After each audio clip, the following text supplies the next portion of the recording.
샬롬, 말씀 읽어주는 김기웅 목사입니다. 오늘도 기대하는 마음과 사모하는 마음을 가지고 하나님의 말씀 함께 읽겠습니다. 사무엘상 17장 1절부터 23절까지의 말씀입니다. 블레셋 사람이 전투를 벌이려고 군대를 소집했다. 그들은 유대 땅 소고의 군대를 배치하고 소고와 아세가 사이에 있는 에베스 담림에 진을 쳤다. 사울과 이스라엘 백성은 상수리나무 골짜기에 진을 치고 부대를 배치하여 블레셋 사람과 맞서 싸울 준비를 했다. 블레셋 사람은 한쪽 산 위에 있고 이스라엘 백성은 반대쪽 산 위에 있는데 그 사이에 골짜기가 있었다. 블레셋 진영에서 키가 거의 3m나 되는 거인 하나가 넓게 트인 곳으로 걸어 나왔다. 그는 가드 사람 골리앗이었다.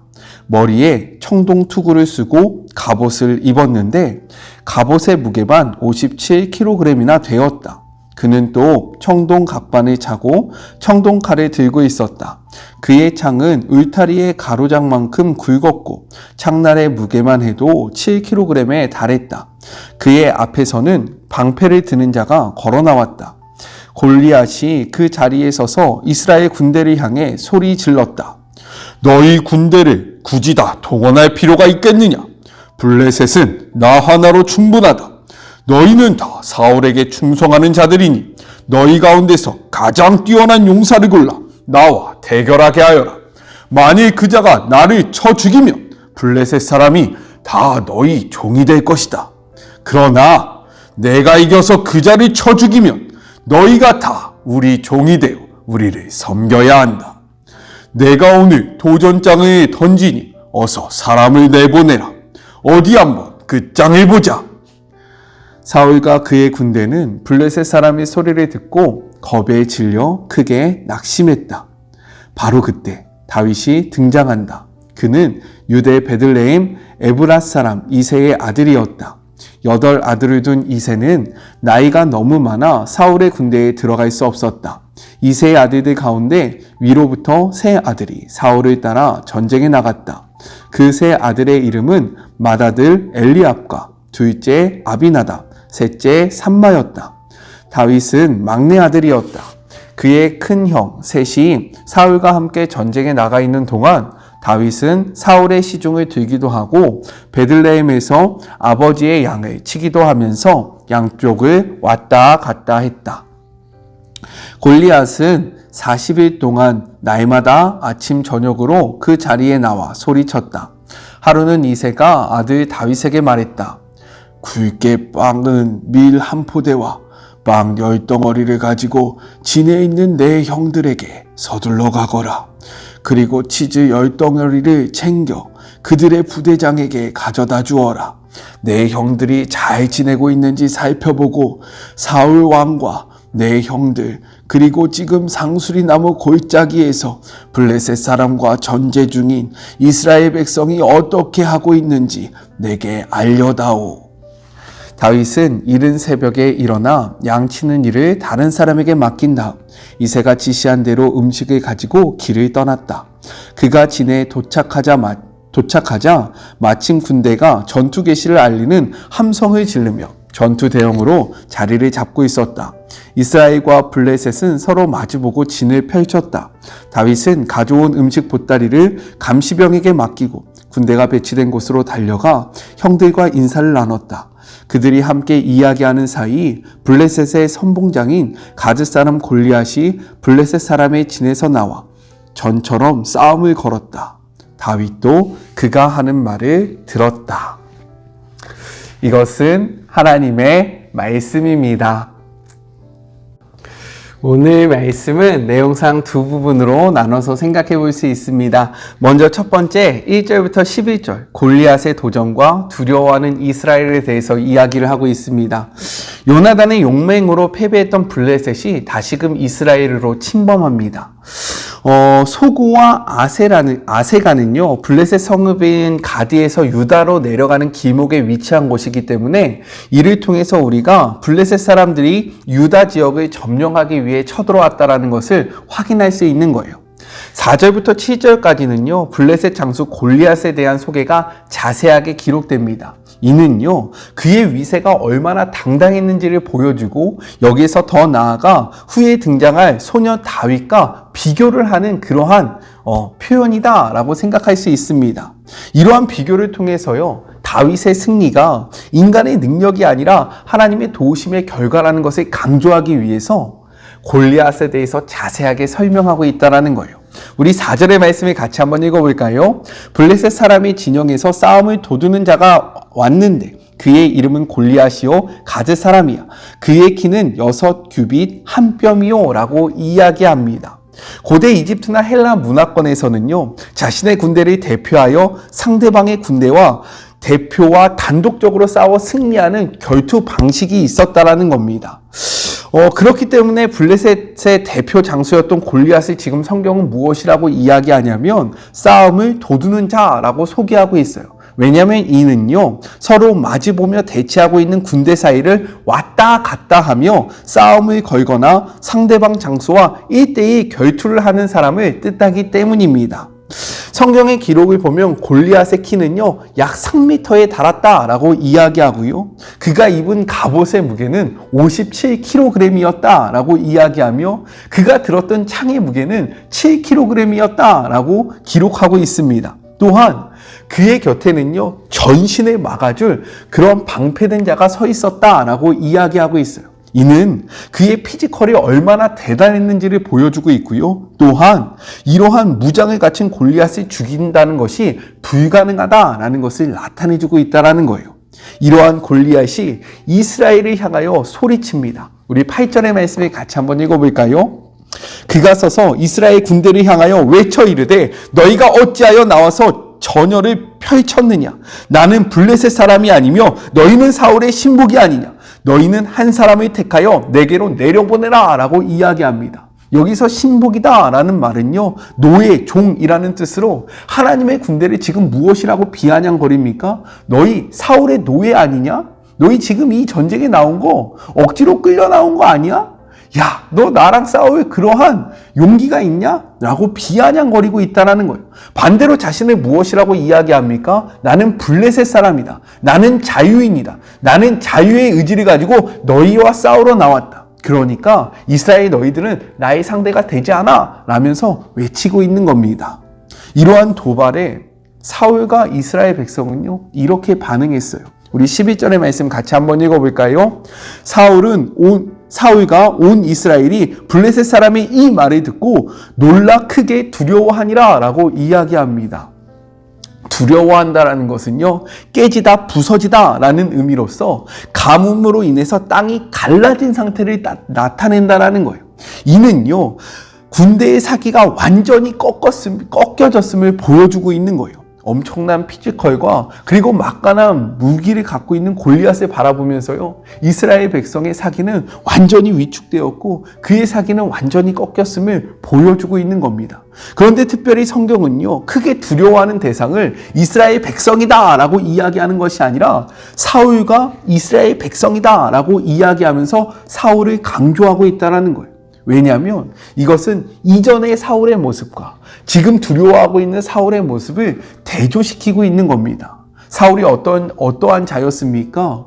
암몬 자손이 쳐들어왔을 때 그는 하나님의 신에 충만해서요, 담대하게 전쟁을 선포했고요, 그 전쟁에서 크게 승리하게 됩니다. 또한 블레셋 사람들이 쳐들어왔을 때 믹스마 전투에서도요, 승리했다라는 거예요. 그 후에 그가 왕이 되고 나서요, 열방을 향해서 모압, 그리고 암몬, 에돔, 소바 왕들과 블레셋, 아말렉 사람들과 싸워 전쟁에서 엄청난 승리를 거뒀던 사람이 바로 사울이었습니다. 그가 이렇게 할 수 있었던 이유가 무엇이냐면 하나님의 신이 그와 함께 있기 때문에 가능했다라는 거예요. 그런데 지금은 어떠합니까? 성경은요, 여호와의 영이 그에게서 떠났다라고 이야기하고 있어요.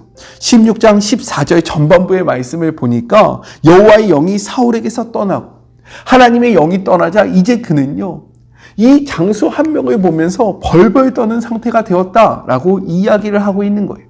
이처럼 우리가 하나님의 영에 충만하면요, 우리는 어떠한 대적이 와도 두려워하지 않을 수 있습니다. 하지만 하나님의 영이 떠나면요, 우리는 상대방을 바라보면서, 현실을 바라보면서 낭망하고 무너질 수밖에 없다라는 거예요.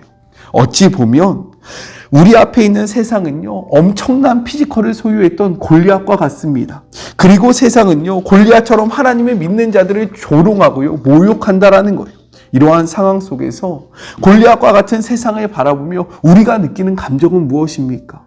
지금 우리가 느끼는 감정이 우리의 영적인 상태를 보여준다라는 것을 기억하는 그런 복된 시간이 되었으면 좋겠습니다. 두려움을 느끼십니까? 아니면 담대함을 느끼고 계십니까? 두려워하지 않았으면 좋겠어요. 제가 두려워하지 않았으면 좋겠고, 함께 말씀을 묵상하는 우리 사랑하는 마리모 가족들이 두려워하지 않기를 주님의 이름으로 축복합니다. 둘째, 12절부터 23절 다윗의 등장에 대해서 이야기를 하고 있습니다.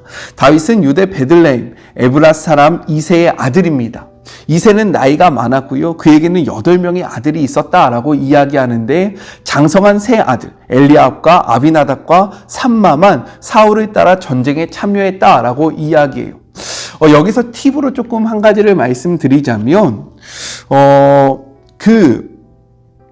성경 중에서요, 70인역이라는 성경은 오늘의 본문 12절부터 31절의 내용을 생략했습니다. 그 이유가 무엇이냐면 한 3가지로 생각해 볼 수 있는데, 첫째, 다윗의 신상에 대한 내용이 16장에 이어서 중복되었기 때문에, 둘째, 사울의 병기든 자가 된 다윗이 당시에 전쟁터에 나가지 않은 것이 말이 안 된다. 이가 지금 양을 치고 있는 것이 말이 안 된다라는 생각에서, 그리고 마지막 셋째, 수금 연주자였던 다윗에 대해 익히 알고 있었던 사울이 다시금 다윗에 대해서 전혀 모르는 것처럼 물어보는 것이 이해가 되지 않는다. 이 3가지 이러한 의문으로 인해서 12절부터 31절의 말씀을 생략합니다.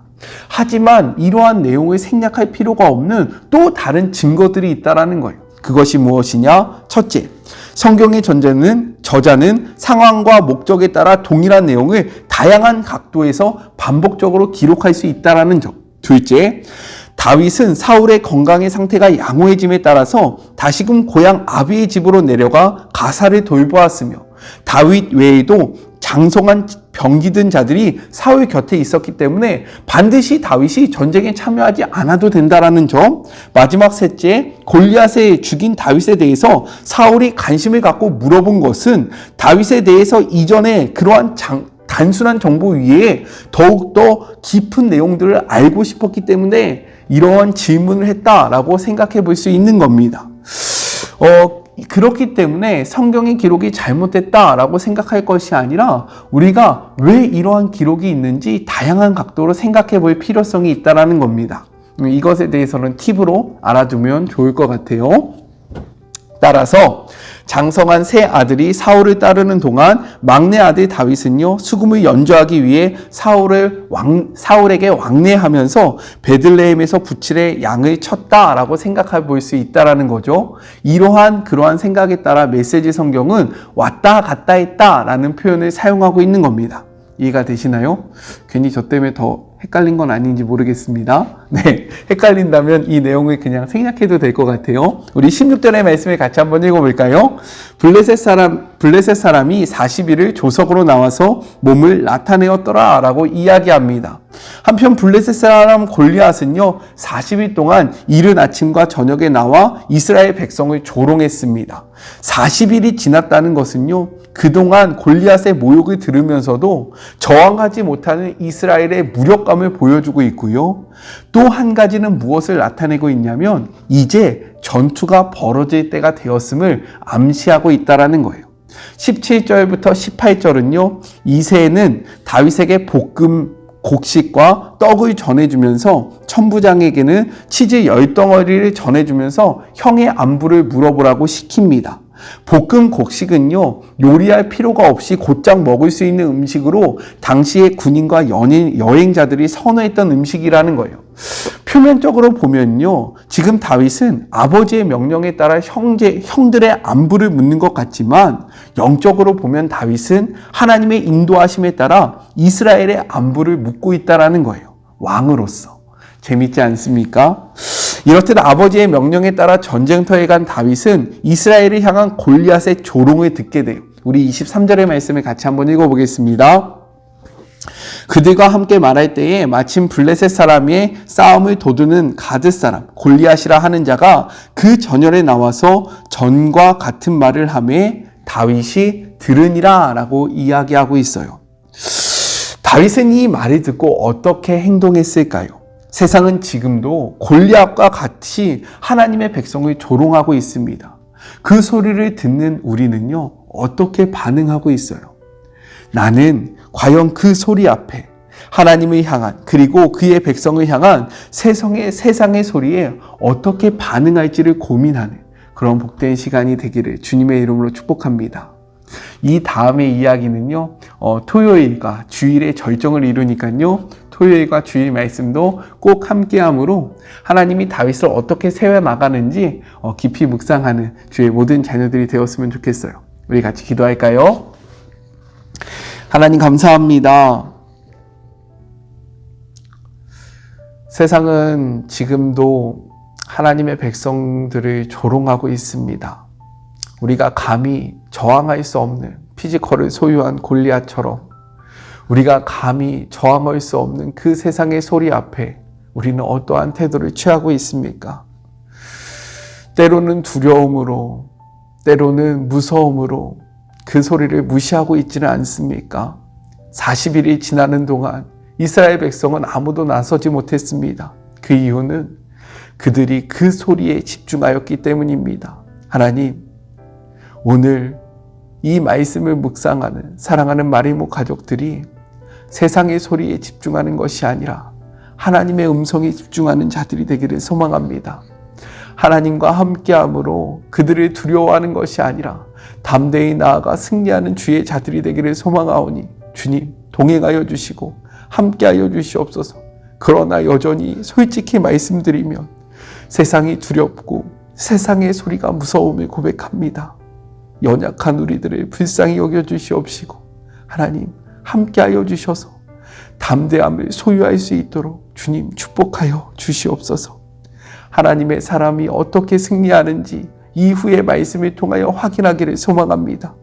말씀이 그냥 성경에 적힌 이야기가 아니라 우리의 삶의 이야기가 될 수 있도록 하나님 우리의 마음속에 함께하여 주시옵시고 성령으로 동행하여 주시옵소서. 함께하실 주님을 바라보며 거룩하신 예수님의 이름으로 기도드립니다. 아멘. 세상의 소리에 집중하는 것이 아니라 우리를 향한 하나님의 음성에 집중하여 담대함을 소유함으로 나아가는 우리 모두가 되었으면 좋겠어요. 저는요, 삶의 자리가 시작되는 월요일날 또 만나도록 할게요. 사랑하고 주님의 이름으로 축복하면서 오늘 하루도 힘내세요. 우리 월요일날 만나요. 안녕. 오늘도 수고하셨습니다.